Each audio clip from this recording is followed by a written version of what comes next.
Picture two people. Person A is 25, works a standard job, and decides to tuck away just $10 a day. They aren't rich, but they are consistent. Person B waits. They want to wait until they're making the big bucks at 35 before they start saving. Even if person B eventually starts saving double the amount of person A, they will likely never catch up. Why? Because they missed the window of the invisible employee.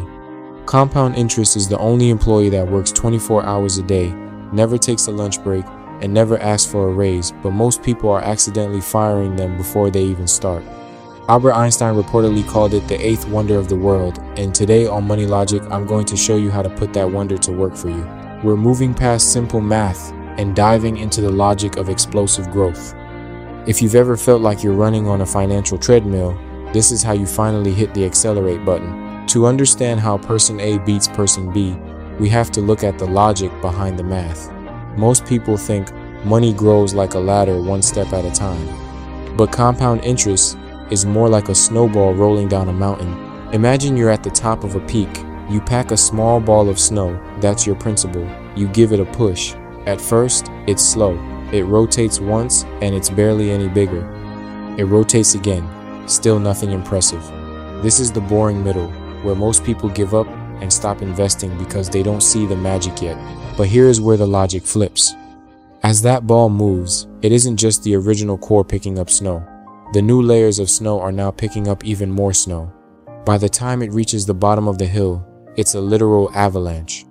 In your bank account, this means you stop earning interest on just your own savings, and you start earning interest on your interest. You're essentially getting paid for being paid. It's the transition from working for money to money working for you. Alright, let's look at the actual mechanism that makes this happen. Don't worry, you don't need a degree in finance to understand this logic. The entire secret of generational wealth is hidden inside one simple algebraic formula. It looks like this: A equals P1 plus R. NT. Now, let's strip away the textbook fluff and break down what this actually means for your pocket. P is your principal.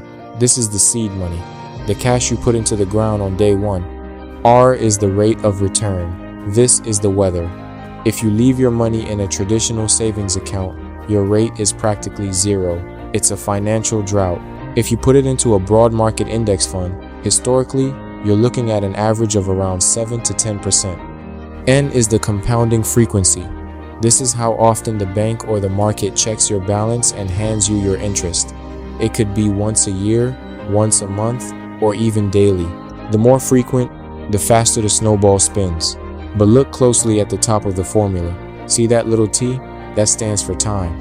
Notice how it isn't being multiplied at the bottom? It sits up there as an exponent. In the world of math, exponents cause explosive growth. This means time has more power over your final wealth than your interest rate, and it has more power than the amount of money you start with. If you give the formula enough time, the math takes over, the curve goes vertical, and the money starts multiplying itself faster than you could ever track it. To see the raw power of that exponent, we need to look at what happens when you try to outsmart it. Let's look at a tale of two investors that completely defies common sense. Meet investor A. She starts early. At age 20, she invests $200 a month. She stays consistent for exactly 10 years, and then at age 30, she stops completely. She never adds another dime. Her total money invested out of pocket, $24,000. Now meet investor B. He decides to enjoy his 20s and wait until he turns 30 to start. But he wants to make up for lost time, so he invests that same $200 a month every single month for the next 35 years until he retires at age 65. His total money invested out of pocket, $84,000. That is 3 times more money contributed than investor A. So, who wins at retirement? Logically, you'd think investor B blows her out of the water, but assuming a standard 10% average market return, the math tells a shocking story. Investor B finishes with around $650,000. Investor A, who stopped investing before investor B even started, finishes with over $950,000. The money logic breakdown.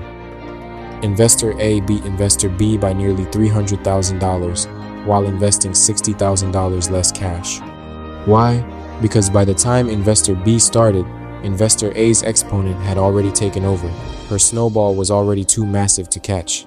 Investor B spent 35 years trying to outwork the clock, but you simply cannot out-earn a late start. But wait, before you run off to open an investment account, we need to talk about the warning label on this formula, because compound interest doesn't care about your feelings. It is an amplifier. If you use it right, it builds wealth. If you use it wrong, it creates a financial trap that is almost impossible to escape. When you invest, the math works for you. But when you are in debt, specifically high interest debt like credit cards, the exact same exponential math flips and works against you. Think about it this way. The average stock market return is around 10%. But the average credit card interest rate, it hovers between 20% and 25%. If you carry a $5,000 balance on a credit card and only pay the bare minimum every month, you aren't actually paying down what you bought. You are paying interest on last month's interest.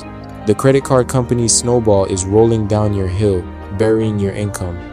That $5,000 balance can easily turn into $15,000 out of your pocket over a decade, and you have absolutely nothing to show for it. If you want to master the logic of money, you have to stop paying the exponent before you can start collecting it. The logic of wealth creation isn't about being born rich, and it isn't about getting lucky on a single hype stock. It's about understanding the clock. If you start early, stay consistent, and keep your hands off the snowball, the math will do 90% of the heavy lifting for you. The hardest part is simply having the patience to survive the boring middle before the curve goes vertical. So, what is your next move? If you have high interest debt, crush it immediately to stop the negative compounding. If you're debt-free, find a way to automate your investments, even if it's just $5 or $10 a day. Put that invisible employee to work today. If this video made the math click for you, make sure to hit that like button and subscribe to Money Logic so you never miss a breakdown. Drop a comment below. If you could go back in time, at what age do you wish you had started investing? Let's get the discussion going. Thanks for watching. Keep your logic sharp and your interest compounding. See you in the next video.